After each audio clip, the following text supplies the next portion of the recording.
when I fill in, Pastor Wade always has or Jess, I'm not sure, one of them always has the music screens ready to go. And I do my PowerPoint at home, and then I have to copy it and merge the two together. And that's why we have two welcome screens. There was one at the very beginning of the songs, and now we have another welcome screen, but that's okay.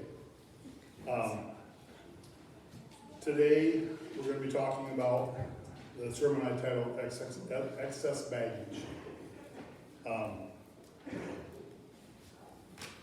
It was probably about 11 years ago, Elise and I moved from Marshall to Lake Benton, Minnesota.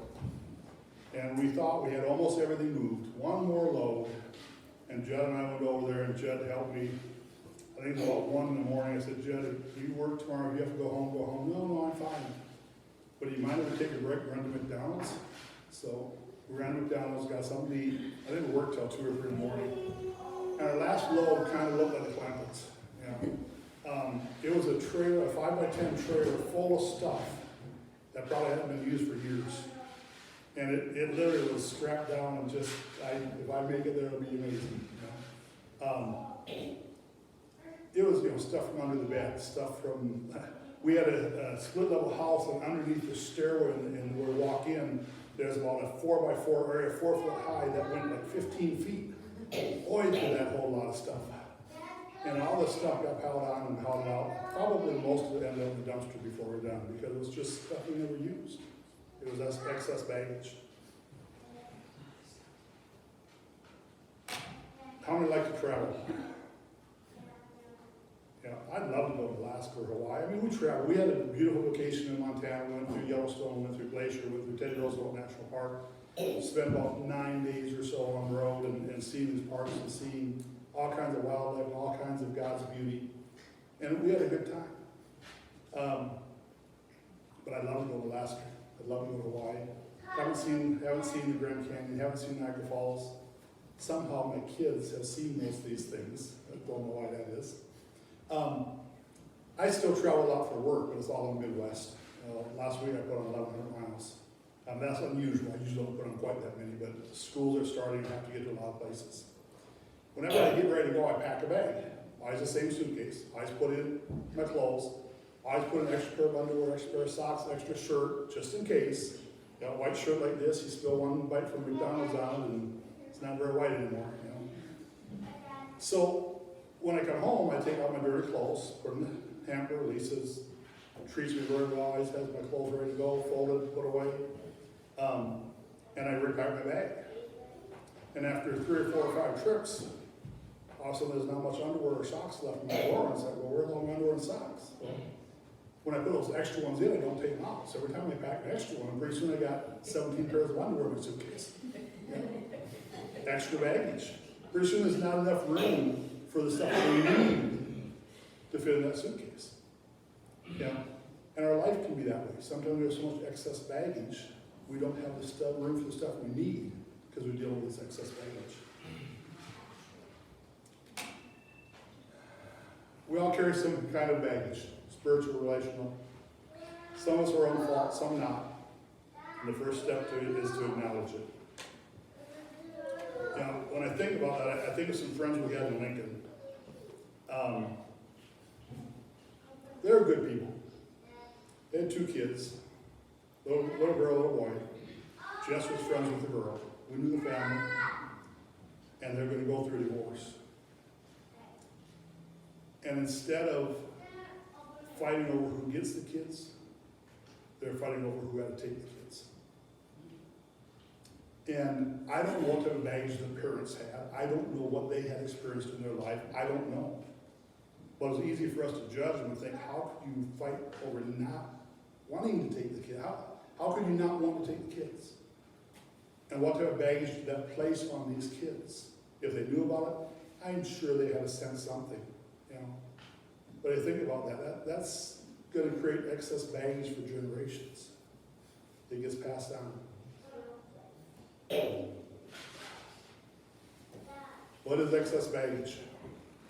Spiritual baggage. I think of that, I'm going to put a couple up here. Bad teaching, legalistic. That might be a little small, I apologize. We had friends in Marshall that he was our music leader at church. did a great job. But he was raised in a very legalistic household. And he still struggled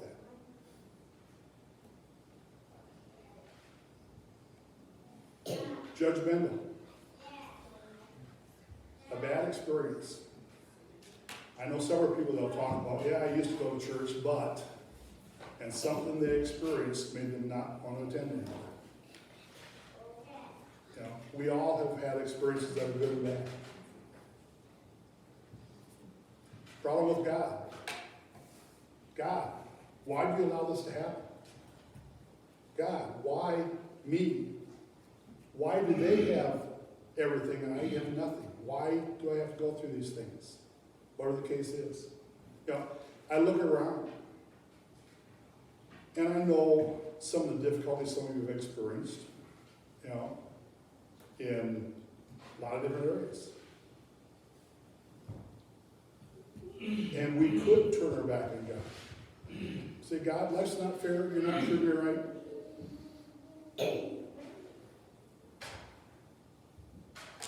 Problem with other Christians. Imagine you probably know a few people that maybe don't think very highly of Christians, or think we're all hypocrites. And you know, we are hypocrites. But we try. I hope we try. Relational baggage. Somebody you trusted betrayed you. You ever had somebody that you thought was your best friend and they betrayed you? Somebody you thought you could trust and they are gossiping about you? Abuse. Yeah, I had great parents and a good family, and I was never abused in any way. But I just can't imagine being in a situation where a mother or father are abusing children, a husband's abusing a wife. I suppose in today's world we have to say a wife abusing a husband if you could eat one. I don't know. Self-image baggage. I think we probably all suffer with that. Sometimes like, I'm not good enough. You never will be good enough to go to heaven on your own. Personal sin. Is there something in your life that you have done that you just can't forgive yourself for? Or maybe you can forgive yourself for it, but you can't quite forget it. Or there's certain triggers in your life that brings that memory back. You know, when God forgives, He forgives. I need to call up my notes here. I haven't been using any notes, but when God forgives, you know, it's gone. You know, here Pastor Wade, when we have communion a lot of times, he said, you know, reflect. Think about what you've done this week. Ask for forgiveness. But a lot of times he'll say, now, if it's something you did in your past, you already asked for forgiveness, you don't have to ask for forgiveness for that. Because God forgave and God forgot it. I think I probably have an easier time forgiving sometimes than forgetting sometimes. Because, yeah, okay, I understand you're sorry, I forgive you, but it's still kind of in the back of your mind. It's like, can I trust that person?